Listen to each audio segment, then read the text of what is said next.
Welcome to This Explainer. Look, today we're diving into something that could literally save you thousands of dollars, and honestly, a ton of heartbreak. We're breaking down exactly why you absolutely must use a Washington-specific mortgage calculator before you even think about buying that dream home in the Evergreen State. Finding a beautiful house is thrilling, right? But let's be real for a second. Guessing at that sticker price often hides the terrifying reality of your true monthly costs. You see a listing, do some quick mental math, and think, yeah, I can make that work. But buying a home is a massive step, and relying on guesswork is just a recipe for disaster. You need absolute clarity on your monthly expenses right now, so you can build a budget based on reality, not just wishful thinking. So here's our roadmap for This Explainer. We're going to look at the hidden costs of homeownership, break down your monthly payment, and then get into some Washington State real estate quirks.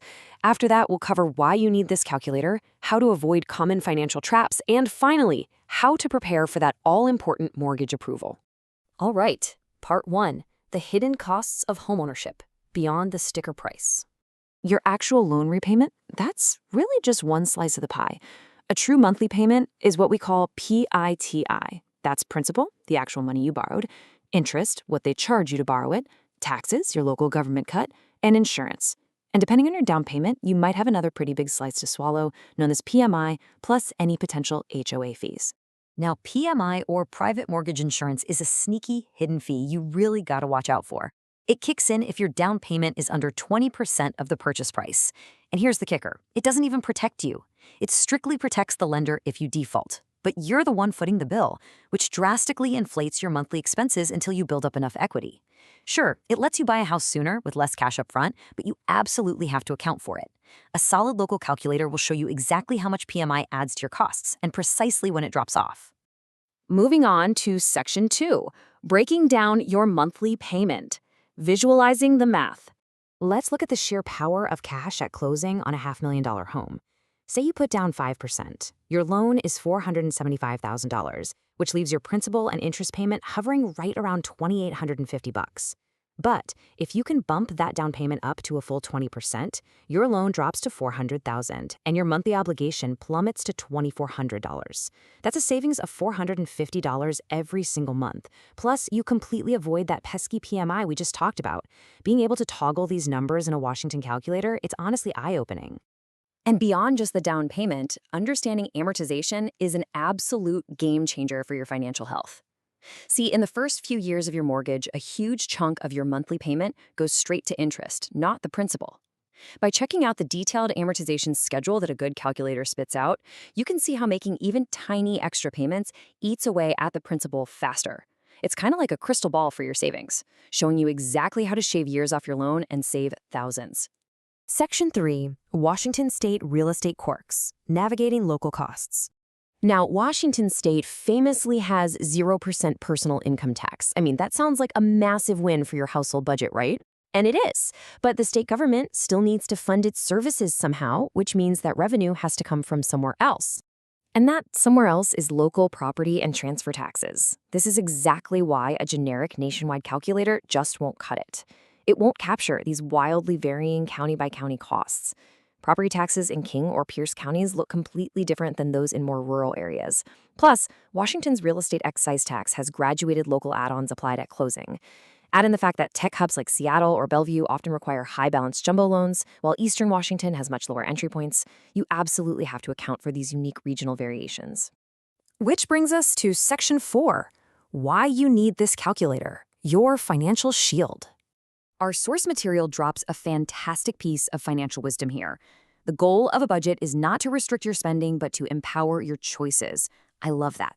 Crunching the numbers before you buy doesn't ruin the dream. It literally empowers you to achieve it safely. It keeps you from overextending yourself and makes sure your new home is a sanctuary, not a source of constant financial panic. A Washington-specific calculator acts as your testing ground.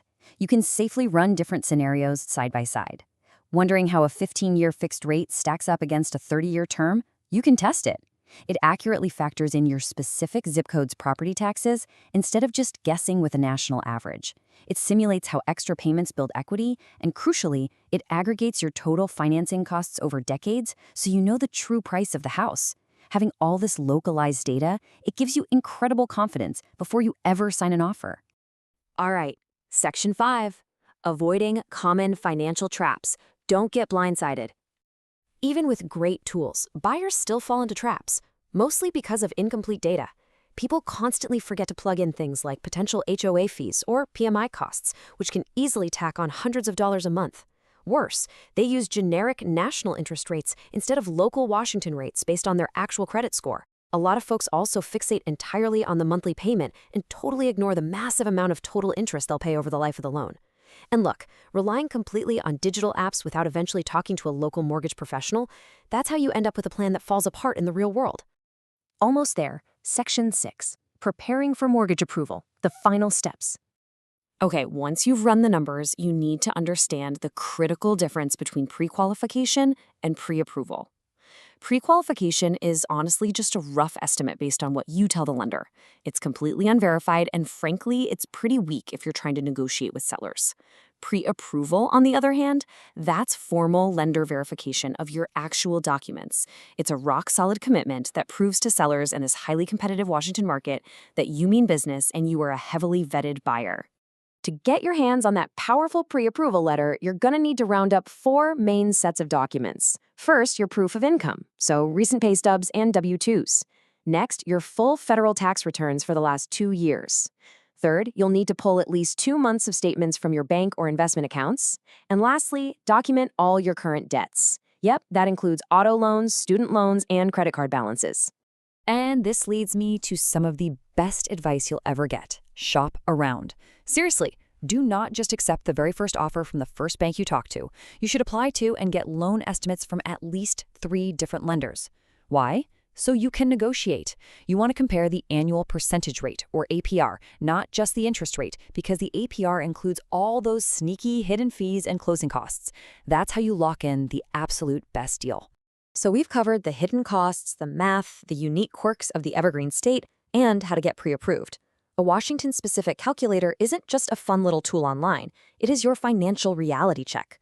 So before you fall head over heels for a house, you have to ask yourself, are you going to let a generic nationwide estimate gamble with your biggest financial decision? Or are you ready to calculate your true home buying power and buy with absolute certainty?